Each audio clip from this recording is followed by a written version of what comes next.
का एक्सपेरिमेंट जो है वो करके देखते हैं मल्टी सिम के ऊपर, और मल्टी सिम लेट से 12 को यूज़ करते हैं।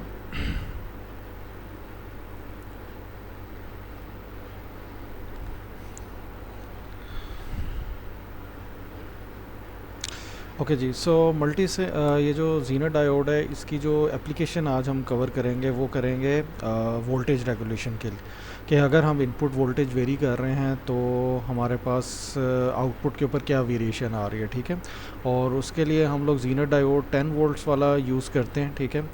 और 10 वोल्ट्स का जो जीनर डायोड है हमारे पास, वो अगर हम देखें तो ये डिफरेंट जीनर डायोड्स हैं, और उनकी जो वोल्टेजेस हैं नॉमिनल वो साथ ही लिखी हुई है। तो यहाँ पे 1N4465 जो है वो हमारे पास 10 वोल्ट वाला जीनर डायोड है। इसके अलावा को आप कोई भी नंबर यहाँ से देख के पिक कर सकते हैं अगर वो मल्टी सिम के अंदर अवेलेबल है, ठीक है।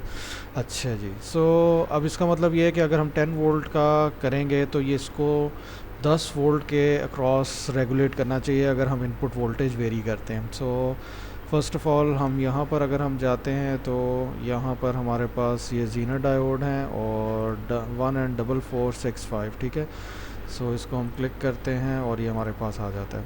इसके अलावा अगर हम देखें तो हमारे पास और भी काफ़ी सीरीज़ हैं, ये 646 सारे अवेलेबल हैं, ठीक है, जिस तरह डाटा शीट के अंदर अवेलेबल थे। तो जितनी भी वोल्टेज की आपको रेगुलेशन चाहिए वो आप यहाँ से लेके आ सकते हैं, ठीक है। सो जीनर आ गया। अच्छा जी, उसके बाद नेक्स्ट अब हमें चाहिए है पावर सप्लाई। सो हम यहाँ पर ही जाते हैं सो यहाँ पर अगर हम पावर सप्लाई जाएं तो ये डीसी सोर्स आ गई हमारे पास। उसके अलावा हमें चाहिए है रजिस्टर, सिंपल एक चाहिए है, और रजिस्टर जो है यहाँ पर हमारे पास आ जाता है। और हम लेट से के 100 ओम का कोई भी रजिस्टर यहाँ पे लेते हैं और उसकी वैल्यू हम अपडेट कर देंगे। सो वोल्टेज रेगुलेशन में हमारे पास अगर मैं इसका देखूँ, सीधा सिंपल जो सर्किट है वो ये है कि ये आपके पास कनेक्ट हो जाएगा, ठीक है। और ये आपके पास यहाँ से आ गया, और इसके अलावा ये वोल्टेज सप्लाई आपके पास रजिस्टर के क्रॉस आ गई। इसको आप इधर ड्रैग करके ले आएँ ज़रा। सो ये अब आपके पास आ गया, ठीक है। अच्छा, अब और साथ ज़ाहिर बात है आपको इसकी ग्राउंडिंग रिक्वायर्ड है। सो आप दोबारा यहाँ पर जाएं और पावर सोर्सेज के अंदर ही आपके पास ग्राउंडिंग अवेलेबल है। इसको आप यहाँ पर प्लेस करें और ये आपके पास ड्रैग हो गया, ठीक है जी, ग्राउंड भी हो गया। सो सर्किट जो है वो टेक्निकली हमारे पास कंप्लीट हो गया है। और अगर अब हमें इसकी वोल्टेजेस चेक करनी है क्विकली तो हम यहाँ से मीटर एक ले आते हैं, और इस मीटर को यहाँ पर अगर हम कनेक्ट करें, क्योंकि आउटपुट वोल्टेज हमने यहाँ पर देखनी है। सो अब यहाँ पर लेट से कि अभी हम वोल्टेज कम कर देते हैं और इसको रख देते हैं लेट से 5 वोल्ट्स। सो 5 वोल्ट्स जब हमने इसको रखा है यहाँ पर, और हम इसको डबल क्लिक कर लेते हैं, ये वोल्टेज पे और डीसी के ऊपर है। और अगर हम इसको क्लिक करते हैं तो यहाँ पर 5 वोल्ट्स ही आ रहा है, ठीक है। अच्छा, अब अगर हम इसको स्टॉप करते हैं और हम इसको लेके जाते हैं सम हो इसको 10 वोल्ट्स के ऊपर, और अब हम इसको रन करते हैं। सो यहाँ पे भी हमारे पास अब देखें कि वो 9.655 के ऊपर उसने उसको मेंटेन करना शुरू कर दिया है। अच्छा, अब अगर हम इसकी वोल्टेज जो है वो ज़रा शार्पली इंक्रीज़ कर देते हैं, लेट से 20 वोल्ट्स कर देते हैं। सो अब अगर हम देखें तो स्टिल उसने अपने आप को जो है वो 9.95, यानी कि इस जीनर ने अपने आप को 10 के अक्रॉस, जो भी इसकी टॉलरेंस लेवल है उसके अकॉर्डिंगली उसने अपने आप को 10 वोल्ट्स के अक्रॉस जो है वो स्टेबल किया हुआ है, चाहे आपकी यहाँ पे सप्लाई जो है वो वेरी करती जा रही है। तो यानी कि यहाँ पर अगर कोई भी हम लोड रेजिस्टेंस लगाएंगे तो ये उसके अक्रॉस जो है 10 वोल्ट को मेंटेन करेगा, ये जीनर डायोड। अच्छा, अब यहाँ पर अगर आप देखें तो अभी आपको ये डिफरेंट सप्लाईज जो हैं वो लगानी हैं, और इसके लिए बेस्ट यही है कि हम लोग यूँ करते हैं कि एक पोटेंशियोमीटर जो है वो लगा लेते हैं, ताकि हमें ये बार बार ऑफ़ ना करना पड़े। क्योंकि अगर हम कोई भी वैल्यू चेंज करते हैं मल्टी सिम के अंदर तो हमें उसको स्टॉप करके दोबारा रीस्टार्ट करना पड़ता है उस वैल्यू का चेंज देखने के लिए। तो हम यूँ करते हैं कि यहाँ पर एक वेरिएबल सप्लाई जो है डीसी वो बना लेते हैं, और उसको बनाने का जो आसान तरीका है वो ये है कि हम यहाँ पर पोटेंशियोमीटर कॉल कर लेते हैं, वोल्टेज जो आपका पास है, और वेरिएबल रजिस्टर। और उसके थ्रू वोल्टेज को हम डिवाइड कर लेते हैं। सो यहाँ पर अगर आप देखें तो ये पोटेंशियोमीटर आपके पास वेरिएबल रजिस्टर है, आप 1K का रख लें, कोई इशू नहीं है। और इसको अब हम करते हैं जी रोटेट। ओके जी, तो पोटेंशियोमीटर के अंदर आपको पता है कि ये स्लाइडर होता है और इसमें ये होता है कि आपके पास एट अ टाइम ये दो terminals as a register use होते हैं। तो जब आप एक साइड के ऊपर इसको लेके जाते हैं तो दो टर्मिनल शॉर्ट हो जाते हैं, और अगर ये 1K का रजिस्टर है तो ये दो टर्मिनल्स जो हैं वो 1K की पूरी रेजिस्टेंस शो कर रहे होंगे। अगर हम इसको 50 के ऊपर ला के सेट करते हैं तो इसका मतलब ये है कि ये दोनों टर्मिनल्स जो हैं ये भी आपके पास 500 ओहम्स शो कर रहे होंगे और ये भी 500 ओहम्स शो कर रहे होंगे, ठीक है।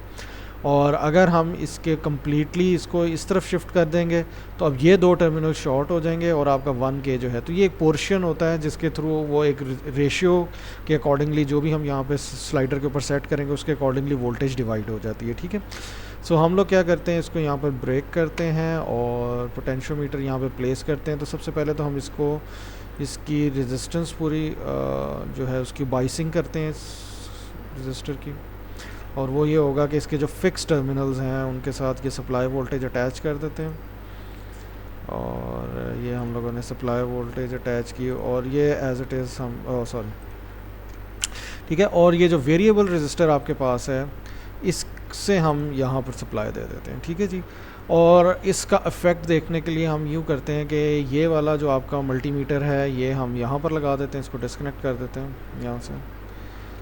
और सो अब ये जो हमारे पास वोल्ट मीटर होगा ये हमें बता रहा होगा इनपुट वोल्टेज फॉर R1, ठीक है, क्योंकि हमने ये पूरा सर्किट एक क्या बनाया है, वेरिएबल सप्लाई बनाई है हमने सिंपल। तो एक हम यहाँ पर कनेक्ट कर लेते हैं और दूसरा यहाँ पर इसको कनेक्ट कर लेते हैं। अच्छा, इसी तरीके से हम एक और मीटर कॉल कर लेते हैं और इसको हम उसी तरीके से वी आउट देखने के लिए यूज़ कर लेते हैं, इस तरह हमने पहले देखा था। और इसको ठीक है, सो इसको भी हम डबल क्लिक करके ले आते हैं यहाँ पर, ठीक है। सो ये अब यहाँ पर जो वोल्टेज आ रही होगी वो इनपुट वोल्टेज आ रही होगी और इसकी वैल्यू हम एक मैक्सिमम ज़रा कुछ सेट कर देते हैं। लेटेस्ट से हम इसको कर देते हैं 25 वोल्ट्स, चलें जी। सो अब अगर हम यहाँ पर स्टार्ट करते हैं तो ये देखें 12 वोल्ट इस टाइम वोल्टेज उसको मिल रही है। आपने सप्लाई वोल्टेज जो है XMM1 के ऊपर जो आपके पास सप्लाई है वो 12.7 है और उसने 9.8 के ऊपर इसको मेंटेन किया हुआ है। आप अगर इसकी वोल्टेज जो है यहाँ पर मज़ीद कम करते जा रहे हैं तो क्योंकि आप उधर रेजिस्टेंस बढ़ा रहे हैं, तो यहाँ पर अगर आप देखें तो वो 8 है वो सेम उसी तरह इक्वल हो गया। लेकिन अगर हम अपोजिट साइड पे जा रहे हैं तो देखें वोल्टेज इंक्रीज़ हो रही है और आउटपुट वोल्टेज जो है वो उसी तरीके से मेंटेन हो रही है हमारे पास, ठीक है। और अगर हम स्लाइडर बिल्कुल इधर ले आएंगे तो ज़ाहिर बात है ये शॉर्ट सर्किट हो गया, तो ये सारे के सारे आपके पास 25 वोल्ट्स यहाँ पर आ गए। लेकिन देखिए उसने 25 वोल्ट्स के ऊपर भी इसको 9 वोल्ट्स के ऊपर मेंटेन किया हुआ है, ठीक है। तो नेक्स्ट ये होता है कि अब चूँकि यहाँ पर इसका मतलब इन दोनों टर्मिनल्स के ऊपर जो है वो आपके पास जो है वोल्टेज मेंटेन हो रही है। तो नेक्स्ट ये होता है कि आप लोग जो है इफ़ेक्ट देखें कि अगर हम इसके साथ लोडिंग रजिस्टर जो है वो भी अटैच कर दें तो क्या आएगा। तो लोडिंग रजिस्टर कुछ भी नहीं है, आप सिंपली एक कोई भी रजिस्टर जो है वो एज आ लोड ले लें यहाँ पर और उसको यहाँ पर कनेक्ट कर दें, ठीक है। और ये लेट से कि आपका वोटिंग ये आपके पास रजिस्टर अटैच हो गया और ये इसके साथ, ठीक है। सो ये अब आपके पास क्या एक्ट करेगा एज अ RL। तो वोल्टेज हम यहाँ पर देख लेते हैं। साथ हमारा पास हम लोगों को जो देखना है वो ये है कि करंट हमारे पास किस तरीके से वेरी कर रहा है। सो हम यहाँ पर इसको ब्रेक करते हैं और यहाँ पर आपके पास जो है एक मीटर हम यहाँ पर लगाते हैं और ये सीरीज़ में लगेगा, ठीक है, क्योंकि ये अब करंट मेजर कर रहा है। और चूँकि ये करंट मेजर कर रहा है तो हम इसको एम्पेयर में लगा देते हैं और ये हमारे पास लेट से के सप्लाई आ गई। और इसी तरीके से एक करंट जो है वो हम लेट से के हम यहाँ पर जो है IZ जो है वो यहाँ पर हम मेजर कर लेते हैं। तो एक और मीटर कॉल करते हैं और वो भी, और इसको चूँकि अगेन हमें सीरीज़ में लगाना है, कनेक्शन ब्रेक, और यहाँ से हमारे पास जो है एक ये लग गया और दूसरा ये, ठीक है जी। सो ये हमारे पास आ गया। नेक्स्ट ये भी करंट हमने चूँकि मेजर करनी है इसको भी करंट पे सेट कर दें।